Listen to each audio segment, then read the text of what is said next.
Hello दोस्तों, मैं हूं दिनेश के वोरा। स्वागत है आपका न्यूमरोलॉजी के अंदर।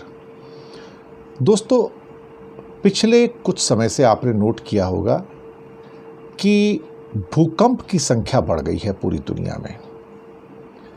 मैंने एक कल भी एपिसोड इस मामले में दिया था, जिसको मैंने भूकंप आने से पहले, जो दिल्ली में भूकंप आया है और हिंदू कुश में आया है, उससे पहले मैंने रिकॉर्ड कर लिया था और तभी उसी दौरान के अंदर मैंने उसको पोस्ट भी किया था। लेकिन इससे पहले भी अगर आप देखेंगे तो 1 महीना पहले भी कुछ ऐसे मैंने मार्च महीने के लिए भी प्रेडिक्शंस की थी, जहां पर आपको भूकंप या नेचुरल कैलेमिटीज़ हैं वो बढ़ती नज़र आएंगी। मैं यहाँ पर ये कहना चाहूँगा, कल मैंने जो पॉलिटिकल अपहीवल्स हैं दुनिया में, बढ़ते हुए युद्ध तनाव, उसकी तो बात मैंने की है, जो नवंबर तक चलेंगे, क्योंकि 22 अप्रैल से गुरु चांडाल दोष जो आ रहा है, जहाँ पे गुरु और राहु एक साथ मेष राशि में रहेंगे।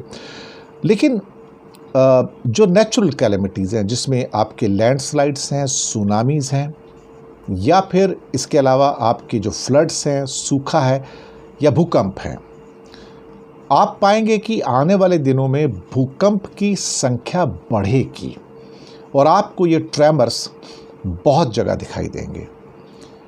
क्या कारण है? मैं मानता हूं कि ट्रांजिट्स इसके बहुत बड़े कारण हैं। मैं ये भी मान के चलता हूं कि अधिकतर जो बड़े भूकंप होते हैं, बड़े भूकंप, वो एक्चुअली पूर्णिमा के दिन आते हैं। ये बात भी सही है। हमारा जो रिकॉर्ड्स है वो भी शो करते हैं कि ऑलमोस्ट 70-80% जो भूकंप, जो बड़े भूकंप की बात कर रहा हूँ, वो पूर्णिमा के दिन आते हैं। भूकंप अमावस्या के दिन भी आते हैं। ये एक मेजर फ्रीक्वेंसी शो करता है कि बड़े भूकंप जो होते हैं, छोटे भूकंप इन बिटवीन भी आते हैं। खास तौर से ट्रांजिट्स के अंदर जब ऐसे कुछ चीज़ें पैदा होती हैं जहाँ पर बहुत सारे सितारे एक ही लाइन में आ जाएं, या ऑलमोस्ट कंजंक्शन उनका हो जाए, या एक साथ लाइन में आना शुरू हो जाए, थोड़े से आसपास भी हो तो भी चल जाता है, तो वहाँ से स्ट्रेस फैक्टर बढ़ना शुरू हो जाता है। ऑफ लेट, ख़ास तौर से पिछले 1 साल 1.5 साल से हमने देखा है कि ये जो ट्रांजिशनिंग है, ख़ास तौर से कंजंक्शन की, ये बढ़ती चली जा रही है। ऐसा नहीं कि पहले नहीं था, लेकिन प्रकृति भी गुस्से में है। इसको 2 रूपों में देखने की ज़रूरत है। सिर्फ हम इसको जो पूरे के पूरे जो कंजंक्शंस है उससे ना देखें। जो प्रकृति भी गुस्से में है, जो प्रकृति का जो विनाश किया हमने, तो उसके हिसाब से ये बिल्कुल अब क्लियर होता जा रहा है कि किसी न किसी रूप में प्रकृति भी अब, जो हम आर्टिफिशियल जो सारे निर्माण कार्य कर रहे हैं, और विशेष रूप से जो आकाश के अंदर जो ऊर्जाएं जा रही हैं, जो कि कार्बन मोनोऑक्साइड, कार्बन डाइऑक्साइड के रूप में है, जिसकी वजह से क्लाइमेट चेंज हो रहे हैं। 2-3 चीज़ें हो रही हैं, इसको समझने की ज़रूरत है। वो ये है कि पिछले 100 वर्षों के अंदर आप देखेंगे कि, जिसको आप 1900 से लेके और 1999 तक आप कह सकते हो, या 2000 तक, जहाँ 100 साल होते हैं, उसमें जो टेम्परेचर का जो इंक्रीज़ हुआ है वो 1 डिग्री हुआ है। Average temperature increase in the world was 1 degree. और 2000 से 2100 तक का ये अनुमान था कि यहाँ पर जो टेम्परेचर राइज होगा, एवरेज टेम्परेचर राइज 1.5 डिग्री होगा। लेकिन अब ये 1 डिग्री तो ऑलरेडी हो चुका है, 2022-23 तक ही पूरा हो गया है, और 1.5 डिग्री हो सकता है 2025 तक ही पूरा हो जाएगा, और 3-4 साल के अंदर, या 2026-27 तक हो जाएगा। इसका मतलब ये हुआ कि 2100 आते आते तो हम 3 डिग्री ऊपर हो जाएंगे। अब 2-3 चीज़ें यहाँ पर समझने की ज़रूरत है।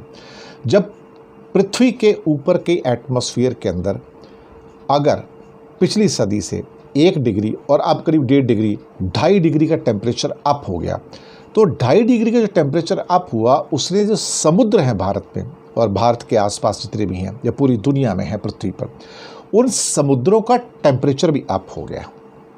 आप कहेंगे अगर 1-2 डिग्री, 2.5 डिग्री बढ़ भी गया टेम्परेचर तो क्या फ़र्क पड़ता है? देखिए, 2.5-3 डिग्री से क्या होता है कि आधी स्पीसीज़ ख़त्म हो जाती हैं समुद्र के अंदर। आप कहेंगे ये कैसे? ये सही बात है। अब बहुत सारी हीट वेव्स भी आती हैं, कोल्ड वेव्स भी आती हैं। अब हो क्या गया है कि जो पृथ्वी के ऊपर जो 75% 70% एरिया है, समुद्र का एरिया है। इस समुद्र के अंदर जो तापमान है वो लगभग 2 डिग्री बढ़ चुका है पिछले 120 सालों के अंदर। ये 2 डिग्री तापमान पानी का जो बढ़ा है, ये नीचे की जो क्रस्ट है अर्थ की, उसको इम्पैक्ट करता है। यानी कि वो गर्माहट जो है वो नीचे भी जाती है। जब वो गर्माहट नीचे जाती है तो जो नीचे ऑलरेडी गर्माहट है वो और ज़्यादा बढ़ती है, उसके अंदर और ज़्यादा ऊर्जा पैदा होती है, एनर्जी पैदा होती है। वो एनर्जी जो नीचे हमारी रॉक्स हैं सारी की सारी उसको डिस्प्लेस करती हैं, मूव करती हैं। यानी कि पिछले कुछ वर्षों से हमने देखा है कि धरती के नीचे जो डिस्प्लेसमेंट ऑफ रॉक्स होता है उसकी वजह से जो ऊर्जा पैदा हो रही है, एनर्जी पैदा हो रही है, उसकी मात्रा बढ़ गई है। ये हमारा अनुमान है, हम जियोलॉजिस्ट नहीं हैं, लेकिन अनुमान है कि उससे वहाँ पर ऊर्जा बढ़ी है और वो ऊर्जा बाहर जब निकलती है तो भूकंप के रूप में कंपन करके निकलती है।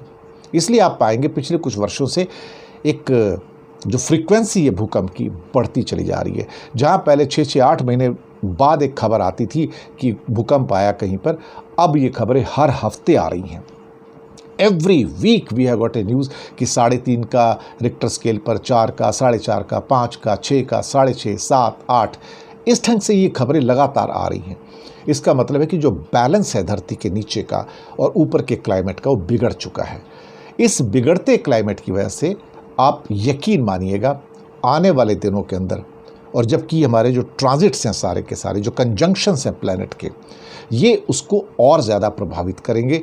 और ख़ास तौर से जब ग्रेविटेशनल पुल्स बहुत फास्ट हो जाते हैं, या फिर जब न्यू मून डे होता है या पूर्णिमा का दिन फुल मून डे होता है, ये संभावनाएं अब बढ़नी शुरू हो गई हैं। यानी कि अब बड़े भूकंप ज़्यादा मात्रा में आएंगे, बड़ी बर्बादी होगी, और साथ ही साथ बीच में जो छोटे छोटे भूकंपों का सिलसिला है उसकी फ्रीक्वेंसी भी बढ़ेगी। ये स्पेशल एपिसोड मैंने इसलिए बनाया कि ताकि आप लोगों को ज्ञात रहे कि चीज़ें बिगड़ेंगी अब, और उसको बिगाड़ने में कहीं ना कहीं जो हमारे भी जो निर्माण कार्य हैं, जो हमारी भी जो सो कॉल्ड ग्रोथ है जिसमें कार्बन डाइऑक्साइड और कार्बन मोनोऑक्साइड क्लाइमेट में ज़्यादा जा रही है, वो भी एक कारण है। क्योंकि उसकी वजह से टेम्परेचर सारे के सारे वेरी कर रहे हैं।